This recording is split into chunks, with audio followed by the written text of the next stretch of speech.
তাআলা আপনাকে আমাকে কি শিক্ষা দিচ্ছেন? আল্লাহ তাআলা পবিত্র কোরআনুল কারীমে ইরশাদ করেন,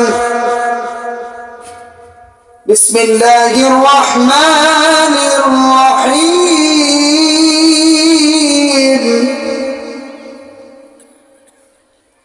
الرحمن علم القرآن خلق الإنسان।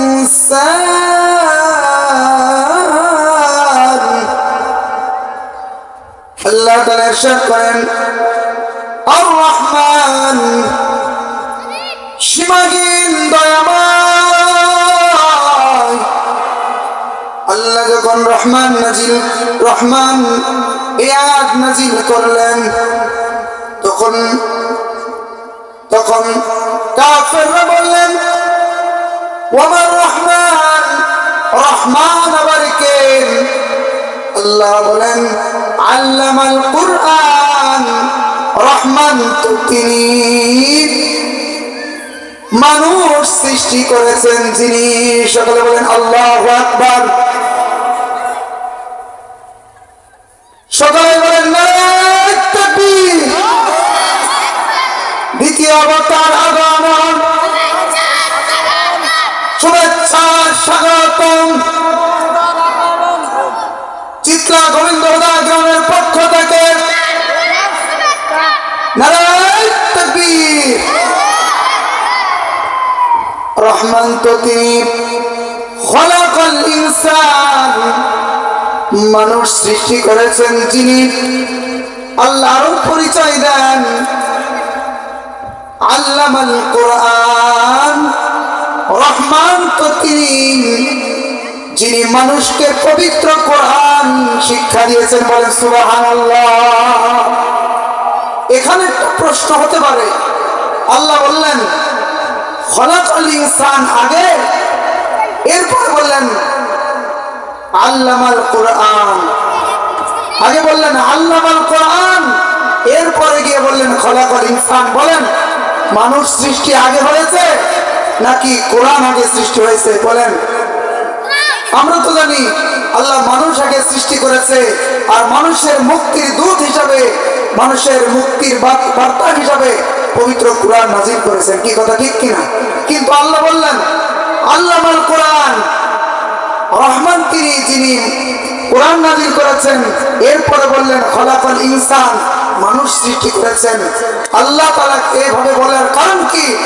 মুফাসসিরগণ লেখেন, আল্লাহ মানুষকে মেসেজ দিতে চান, বুঝাইতে চান, ও দুনিয়ার মানুষ, তার মানে যদি কারোর মধ্যে পবিত্র কোরআনুল কারীমের শিক্ষা না থাকে, কোরআন অনুযায়ী যদি কোনো মানুষ জীবন যাপন না করে, সে সূরাতে মানুষ হতে পারে, কিন্তু প্রকৃত পক্ষে সে এখন আল্লাহর দরবারে মানুষ হতে পারে নাই।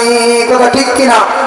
সুতরাং পবিত্র মানুষ হতে হলে আপনাকে আমাকে পবিত্র কোরআনুল কারীম শিখতে হবে, নিজের সন্তানদেরকেও পবিত্র কোরআনুল কারীম শিক্ষা দিতে হবে, নাকি ইনশাআল্লাহ? এজন্য এই ফাতিমাতুজ জোহরা রাদিয়াল্লাহু আনহা মহিলা মাদ্রাসা আপনার আমার কন্যাদেরকে একজন আদর্শ দিনদার কন্যা হিসাবে গড়ার এটা একটা কারখানা। কি কথা ঠিক কিনা?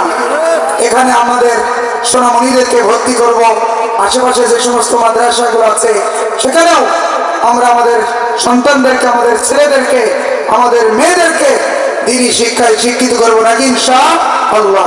সম্মানিত হাজিরিন, আমাদের আজকের মাহফিলের দ্বিতীয় মেহমান আমাদের মাঝে উপস্থিত হয়ে গেছে।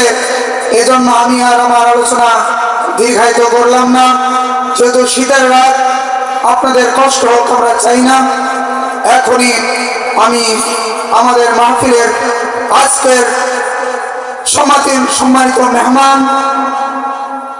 হযরত মাওলানা আলী আকবর সাহেবের কাছে আমি মাইক ছেড়ে দিচ্ছি এবং হযরত মূল্যবান কথা বলবেন। তার আগে আমার মাইকের আওয়াজ যত দূর যাচ্ছে, রাস্তাঘাট দোকানপাটে যারা আছেন, আমি সকলকে উদাত্ত আহ্বান জানাচ্ছি, আজকের মাহফিলের বিশেষ আকর্ষণ, যার মানুষ চাতক পাখির নাই